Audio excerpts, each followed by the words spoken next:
Welcome, my friends, to an exploration of Middle-earth that dives deep into the stories behind the shadows.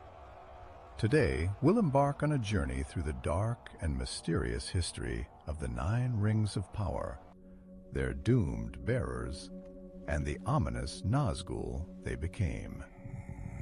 Drawing directly from Tolkien's legendary works like The Lord of the Rings, The Silmarillion, and Unfinished Tales, this is not just a story. It's a glimpse into the soul of Middle-earth, where glory and tragedy walk hand in hand. From the whispers of Númenórean lords who reached for greatness to the haunting cries of the Ringwraiths that echo across the ages, each tale we uncover is a thread in the grand tapestry woven by J.R.R. Tolkien.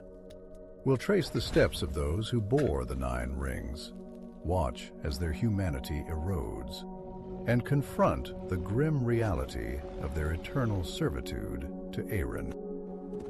If you've ever wondered how the mightiest of men fell to darkness, or what it truly means to be ensnared by the power of a ring, this is your moment to delve deeper. Get ready to experience the chilling dread of the Wraith world and the bittersweet legacy of weapons forged to fight the shadows. Let's step into this world together and unravel the truth behind the terror of the Nazgûl. Stick around until the end, where we'll discuss how Tolkien's storytelling still resonates with us today.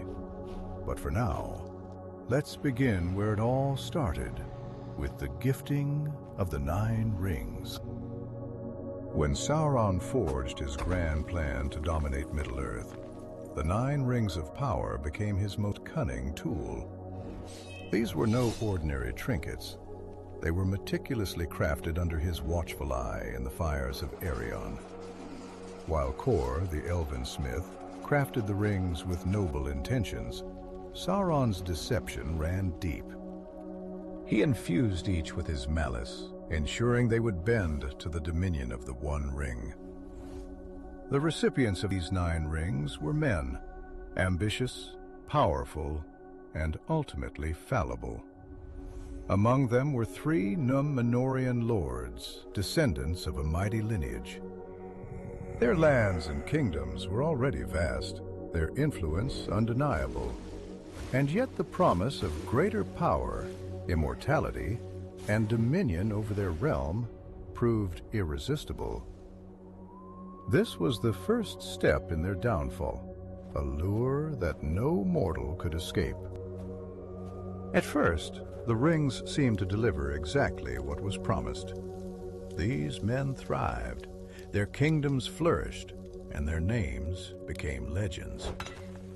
They became kings of great splendor, warriors of unmatched skill, and sorcerers who unlocked secrets hidden from mortal eyes. The rings heightened their ambitions, feeding their egos and swelling their desires. But as time marched on, the price of their power began to surface. Unbeknownst to them, the rings were not gifts of freedom, but shackles of servitude. Slowly, their wills were eroded, their thoughts darkened by Sauron's influence. The power that once lifted them to unimaginable heights began to hollow them out. Their lives stretched unnaturally long, and their bodies faded, leaving behind shadows where men once stood. Thus began their transformation into wraiths, forever bound to the will of their dark master. This is the tragedy of the 9 rings. What began as symbols of glory and strength became the chains of an eternal curse. It was Sauron's brilliance and cruelty combined to use the mortal desire for greatness as the very weapon that would enslave them. And so, the 9 rings carved the path for the rise of the Nazgûl, the spectral servants of darkness. The men who accepted the 9 rings were not weak or insignificant. They were kings, warriors, and sorcerers who ruled with power and influence. But even the greatest of mortals were no match for the insidious will of Sauron. The transformation into Nazgûl, or Ringwraiths, was not immediate. It was a slow, agonizing erosion of their humanity. At first, the power of the rings brought prosperity and strength. These men became almost godlike in their abilities, commanding armies, building empires, and unlocking the secrets of the unseen world. However, with each use of their rings, they became more entangled in Sauron's web. Their ambitions grew darker, their thoughts more clouded, and their spirits increasingly detached from the mortal world. The true horror of their fate became clear as the years turned into centuries. Their physical forms began to fade, becoming shadows of their former selves. By the time their transformation was complete, they no longer resembled men at all. They were wraiths, spectral beings trapped between the living world and the shadowy realm of the unseen. They had no will of their own, existing solely to serve the Dark Lord. What's particularly chilling about the transformation is its permanence. Once ensnared by the rings, there was no escape. They could not die, nor could they reclaim their former lives. They became eternal puppets bound to Sauron's will, unable to find rest or redemption. Even their names, once symbols of power and legacy, were erased from the annals of history, replaced by the dreaded title of Nazgûl. Tolkien describes them as beings who walked in twilight, existing in a state of perpetual torment. Their new existence was defined by fear. Fear they instilled in others, and fear of their own master. Each Nazgûl bore the weight of their choices, a grim reminder of the cost of greed and ambition. From lords of men to slaves of darkness, their transformation was the ultimate tragedy. As the 9 rings claimed their souls, these once great men became something far worse than mere servants. They became extensions of Sauron's will, his most loyal enforcers, and his most feared agents. The world would come to know them as the 9 Riders, the Black Riders, the Nazgûl. But behind the shadowy cloaks and piercing shrieks lay the remnants of men who reached too high and fell too far. The fall of Sauron at the end of the Second Age was one of the most pivotal moments in the history of Middle-earth. It marked the temporary end of his dominion, but for the Nazgûl, it was far from a release. When Sauron was defeated on the slopes of Mount Doom, and the One Ring was taken by Isildur, the Nazgûl, now fully enslaved to the power of the ring, were left in a state of limbo. Without the presence of the One Ring, the Nazgûl lost their ability to maintain physical form. They became formless wraiths lingering in the shadows, unable to act without the guidance of their master. For a time, Middle-earth knew a fragile peace. But those who understood the true nature of the Nazgûl knew that their absence was not a sign of their end, but a prelude to their return. Even in his disembodied state, Sauron's will endured. The Nazgûl, bound irrevocably to him, waited for the time when his power would rise again. Their loyalty was unshakable, not because of choice, but because the rings they bore had consumed their very essence. They were not independent beings, but extensions of Sauron's malice and domination. This liminal existence only emphasized their tragic nature. Unlike their master, who retained some semblance of agency as a spirit, The Nazgûl were utterly lost without him. They drifted in the void, neither living nor fully dead, waiting for the inevitable resurgence of their dark lord. And that resurgence would come. As Sauron began to his strength in the dark corners of Middle-earth during the Third Age, the return of the Nazgûl marked the rekindling of Sauron's ambitions.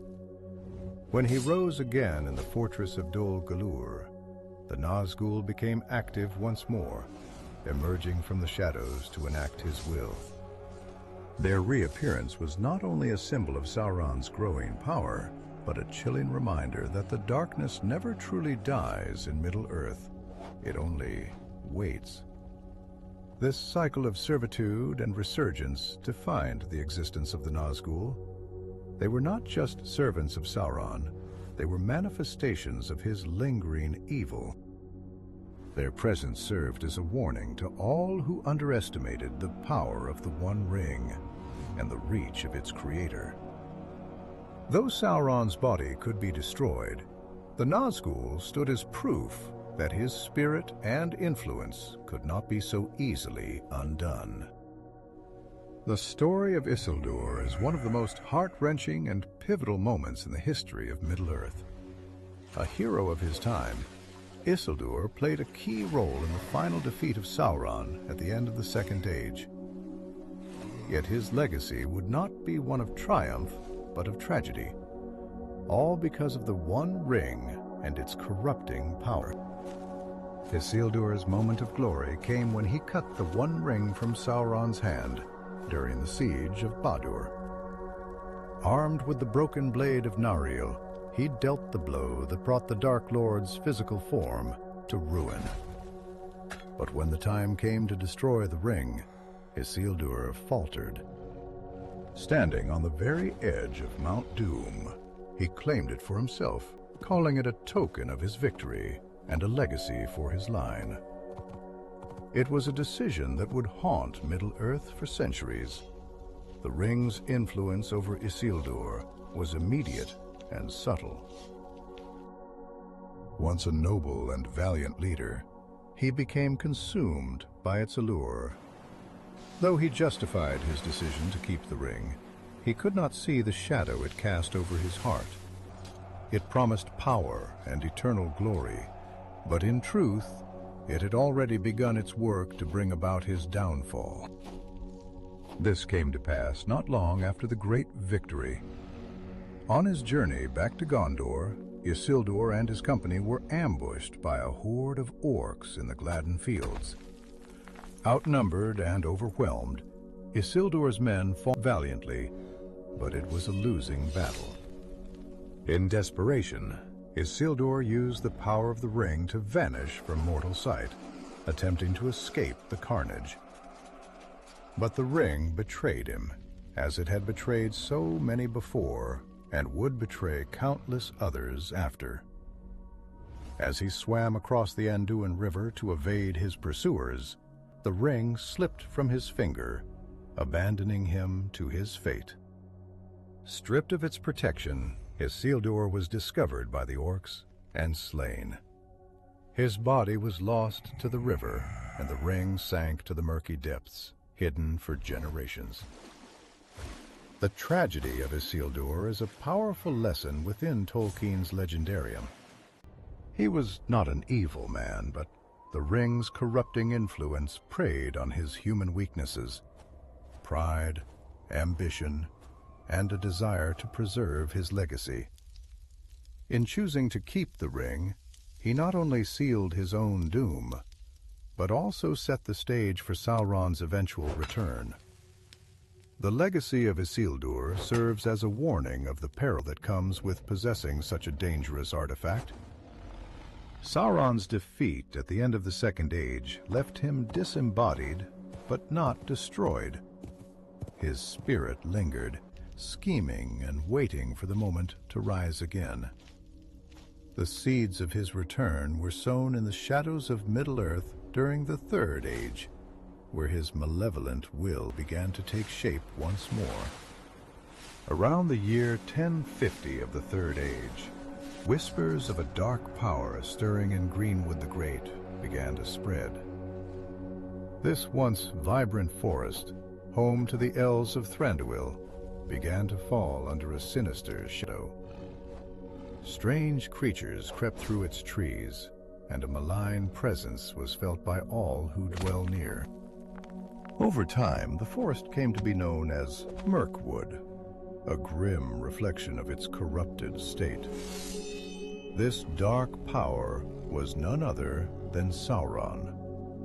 Though he had not yet revealed himself openly for centuries, he operated from Dol Guldur, a fortress hidden deep within Mirkwood.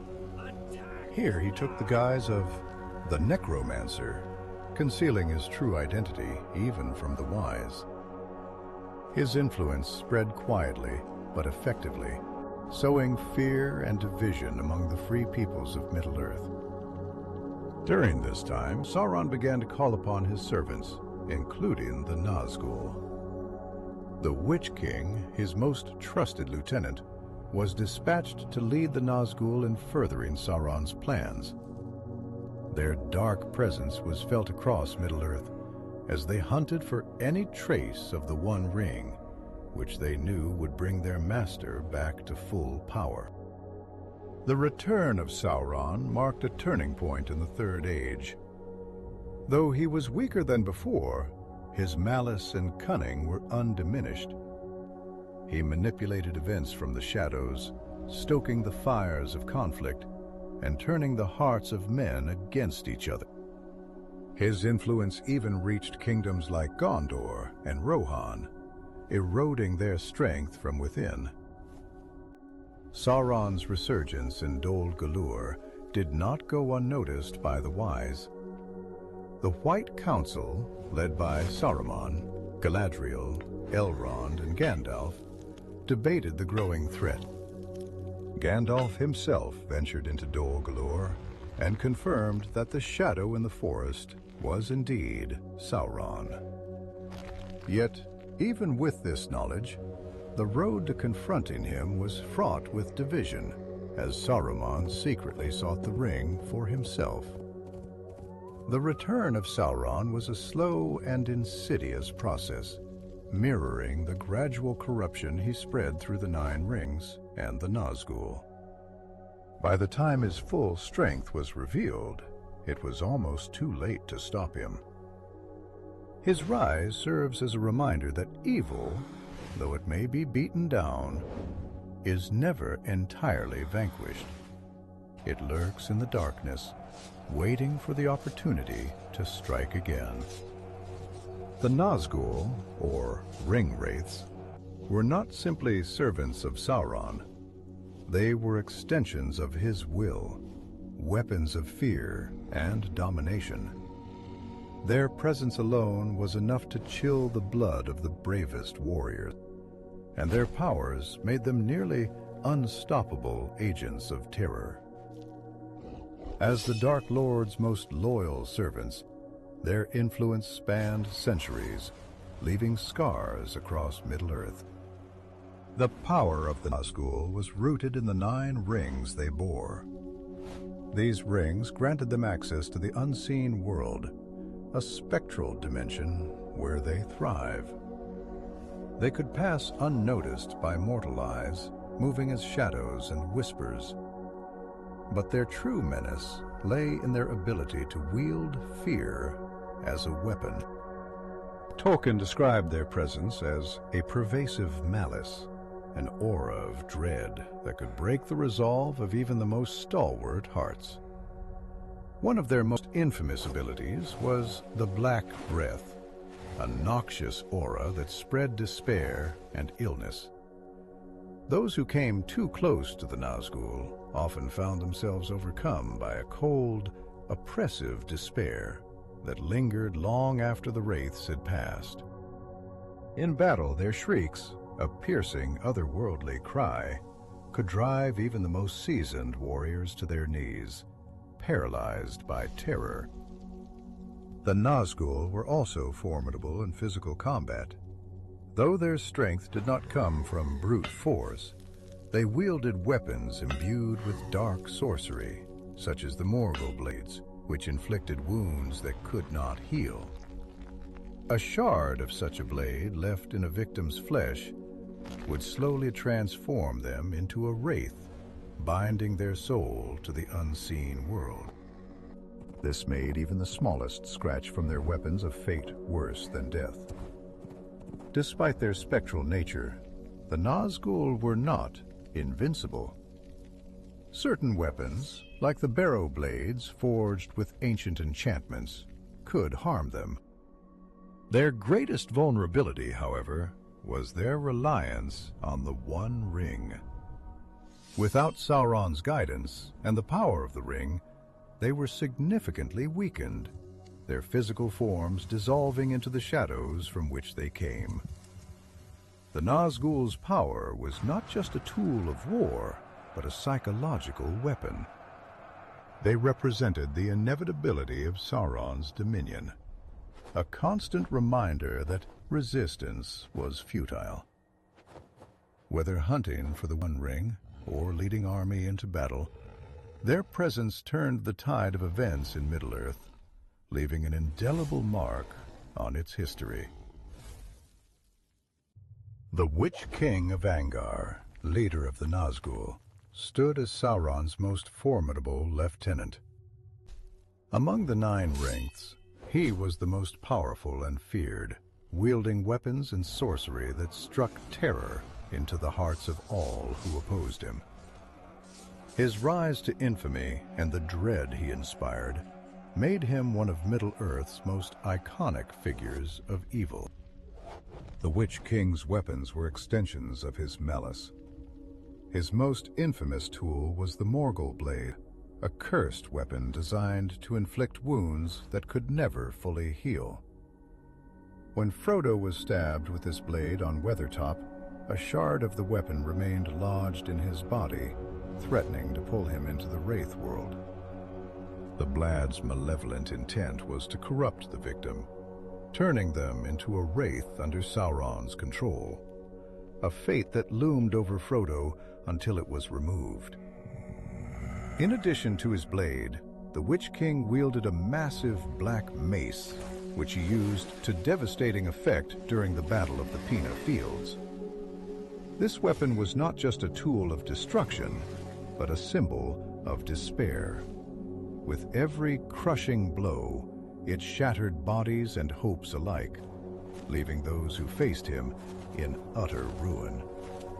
His strength in battle was further amplified by his ability to instill fear, which often rendered his enemies powerless before he even struck.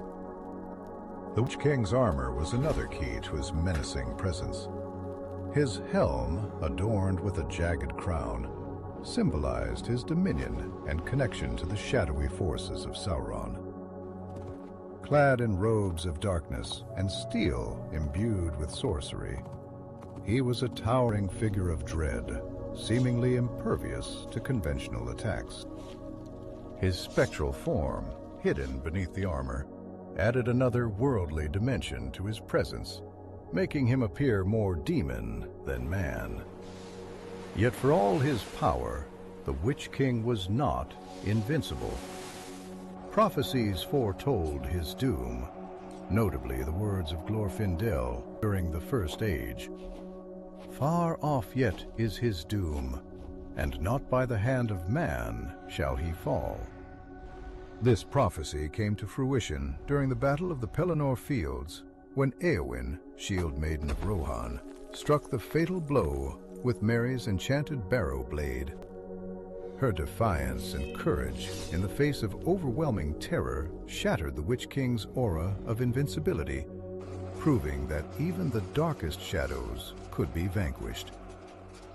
The Witch-king's legacy is a testament to the power of fear and the strength required to overcome it. As Sauron's right hand, he embodied the corrupting influence of the Rings of Power and the terror they unleashed. His fall marked a turning point in the War of the Ring, showing that even the mightiest servants of darkness could be defeated through bravery and hope. The Barrow-blades, Ancient weapons forged during the Wars of Arnor were relics of a time when men stood united against the growing shadow of Angmar. Crafted by the Dúnedain, these swords carried enchantments meant to combat the evil forces of the Witch-king and his spectral army. Though simple in appearance, they were anything but ordinary. These blades were designed with precision and intent, etched with runes of power and adorned with serpent-like patterns of red and gold. The craftsmanship reflected the desperate hope of the Dúnedain as they faced the Witch-king's relentless assault. The blades held an eerie sharpness, untouched by the passage of time or the corrosive effects of the Barrow-downs, where they were later buried. The enchantments within the Barrow-blades was specifically tailored to harm creatures of the wraith world. While conventional weapons would pass harmlessly through the spectral forms of the Nazgûl, these blades could pierce their essence, delivering fatal blows.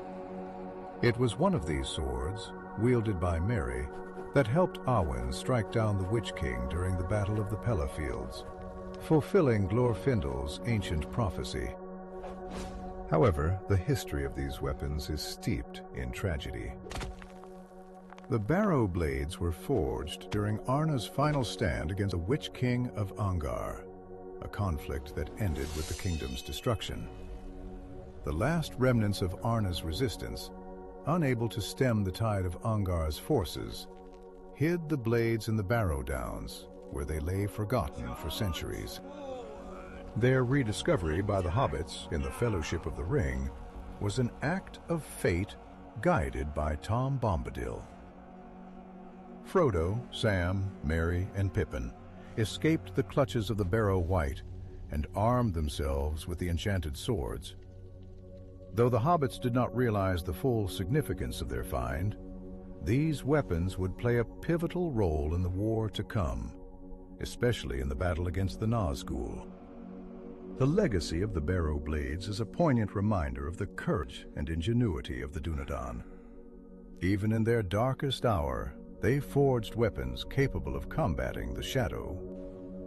Their story served as a symbol of resistance, hope, and the enduring spirit of Middle-earth's free peoples, proving that even the smallest tools can make a difference in the fight against overwhelming darkness. The Nazgûl were beings who existed in two realms simultaneously, the mortal world and the wraith world. This spectral plane, also known as the Unseen, was a twisted, shadowy dimension where the rules of time and space were distorted. It was here that the Nazgûl thrived, their power and malice amplified by their connection to the 9 rings and the One Ring. The wraith world was not easily visible to mortals. Only those who bore rings of power, like Frodo when he wore the One Ring, could see its true nature. In this spectral dimension, the Nazgûl appeared in their full, terrifying form. No longer cloaked in black robes, they were revealed as pale, corpse-like figures, their hair ash-white and their eyes gleaming with cruel malice. They seemed to radiate an aura of death, embodying the decay and corruption of their existence. For the Nazgûl, the wraith world was not just a place of power, but also their prison. The 9 rings had severed their ties to the mortal world, trapping them in a lial state between life and death. They were bound to this spectral plane, unable to fully exist in either realm. This duality made them nearly invincible to conventional attacks, as their true essence lay beyond the reach of physical weapons. Frodo's brief glimpses into the wraith world offered a haunting perspective. While wearing the One Ring, he saw the Nazgûl as towering and skeletal, their forms imbued with a dreadful clarity. The mortal world appeared faded and distant, as though viewed through a veil of shadow. This was the true power of the wraith world. It blurred the lines between reality and nightmare, drawing those who gazed upon it closer to its corruption. The Wraith world was also a source of the Nazgûl's ability to track the One Ring. They did not hunt by sight or sound, but by sensing the ring's presence in the spectral plane.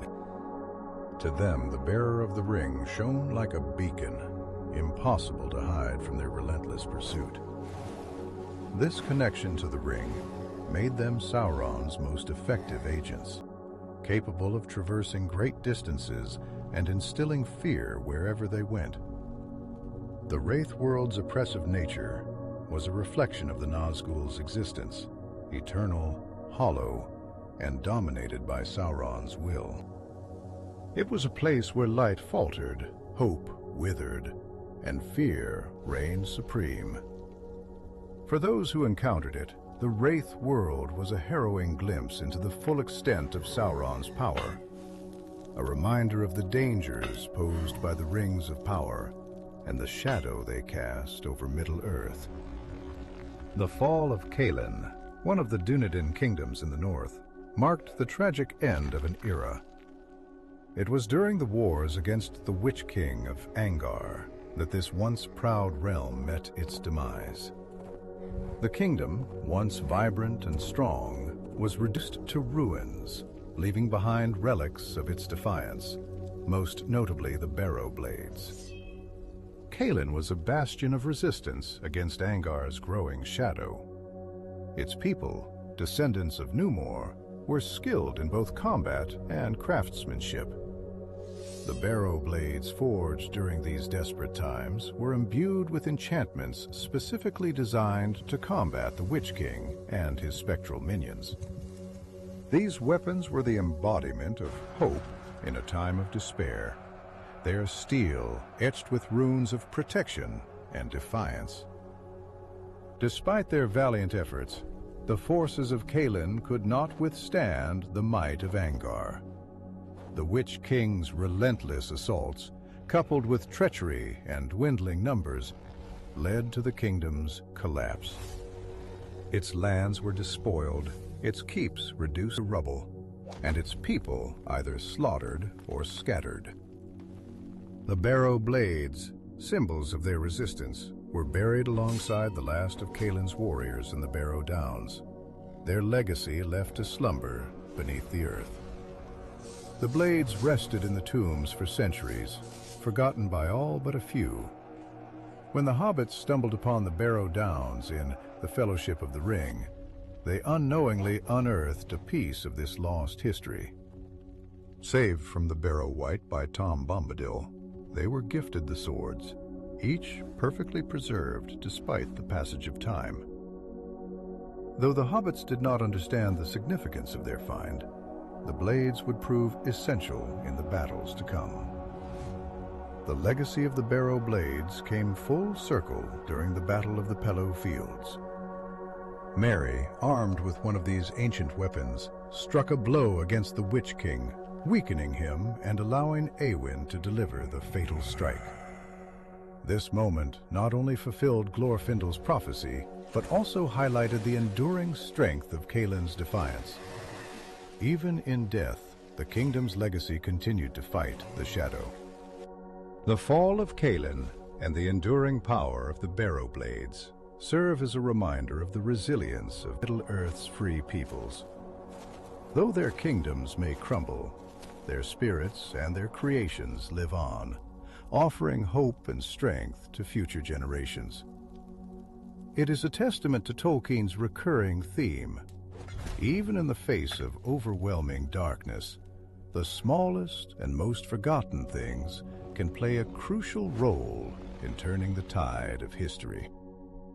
The terror of the Nazgûl extended far beyond their physical presence or combat abilities. Their greatest weapon was fear, a primal, soul-deep dread that they wielded like a blade. The mere mention of their name could chill the hearts of the bravest warriors, and their presence on the battlefield often sowed chaos before a single strike was made. This psychological power stemmed from the aura of despair they radiated. Tolkien describes their presence as suffocating, a blackness that seemed to extinguish light and hope. When the Nazgûl approached, the world itself felt heavier, colors dulled, sounds became muted, and the air grew thick with an almost tangible dread. This was no mere illusion. It was the manifestation of their connection to Sauron's malice and the wraith world. One of their most fearsome tools was their piercing, otherworldly shriek. The sound was unnatural, a wail that cut through the air like a blade, freezing the blood of those who heard it. This cry was not just a sound, but an assault on the mind and spirit. Even the mightiest of warriors, such as Boromir, admitted to feeling their resolve weaken in the face of the Ringwraiths' unrelenting dread. The psychological impact of the Nazgûl was not limited to combat. Their ability to spread fear was a weapon of domination used to control and manipulate others. In the Fellowship of the Ring, their mere presence in the Shire caused unease among the hobbits, though most were unaware of the true reason for their discomfort. This subtle influence demonstrated the far-reaching effects of their dark power. However, the fear they instilled was not invincible. Characters like Aragorn, Gandalf, and Éowyn stood against them, proving that courage, hope, and resolve could withstand even the deepest shadows. Aragorn's defense of Frodo at Weathertop and Éowyn's defiance during the Battle of the Pinor Fields are prime examples of how bravery could pierce the veil of fear and inspire others to resist. The Nazgûl's psychological power highlights one of Tolkien's central themes, the battle between light and darkness within the hearts of individuals. While the Ringwraiths embodied the consuming fear of despair and domination, those who stood against them represented the resilience of hope and courage. This duality is what makes their presence in the story so compelling. They are both a force to be reckoned with and a reminder of the strength it takes to face one's fears. The Nazgûl were not merely agents of fear and destruction. They were practitioners of dark and unspeakable rituals that deepened their connection to Sauron and the Wraith world. These rituals served both as acts of servitude to their master and as displays of their corrupted nature, emphasizing the loss of humanity that defined their existence. One such ritual was their ability to drain life essence from their victims. In the Fellowship of the Ring, Frodo witnesses their malevolent power firsthand at Weathertop when he is stabbed by a Morgul blade. The slow, creeping transformation that the weapon induces is not only a physical curse, but also a spiritual one, a way to draw the victim closer to the Wraith world and Sauron's dominion. The Nazgûl also demonstrated a macabre cruelty in their treatment of captives. Stories from the Third Age tell of their ability to instill terror in their prisoners, not merely through physical torment, but by stripping them of their will to resist. In some instances, their victims were used in sacrificial ceremonies, further strengthening the Nazgûl's ties to Sauron and their spectral power. These acts were not merely practical. They were psychological weapons designed to spread dread among the living.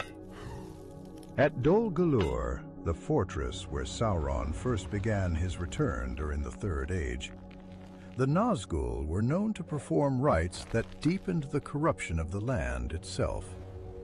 Greenwood the Great became Mirkwood as their dark influence spread, twisting the forest into a place of shadow and fear. These rituals, shrouded in mystery, emphasized their role not just as hunters, but as harbingers of Sauron's growing power. One of the most chilling accounts of their dark practices comes from the War of the Ring, where their use of the Black Breath, the toxic aura they carried, laid waste to armies and strongholds.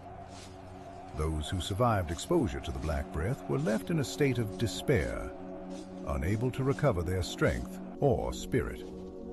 This debilitating curse was as effective as any sword, breaking the morale of Sauron's enemies and ensuring their defeat before battle began. These rituals and acts of malice solidified the Nazgûl's role as more than enforcers of Sauron's will. They were agents of his corruption, spreading his influence and weakening the resolve of Middle-earth's free peoples. Their actions were a constant reminder of the costs of opposing the Dark Lord and the depth of the darkness they served. The One Ring was the linchpin of Sauron's power, binding all other rings of power to his will. For the Nazgûl, the One Ring was not just a tool of domination. It was the source of their existence and the key to their servitude. Without it, their power waned, and their forms became unstable. Yet they remained tethered to its fate, bound to hunt it relentlessly. The ring's influence over the Nazgûl was absolute. As bearers of the Nine Rings, they were initially gifted immense power, wealth, and longevity. However, the One Ring allowed Sauron to extend his dominion over them completely, reducing their wills to shadows of their former selves. They became mere extensions of his malice, incapable of independent thought or action. The One Ring's existence ensured their eternal servitude and their inability to escape the Wraith world.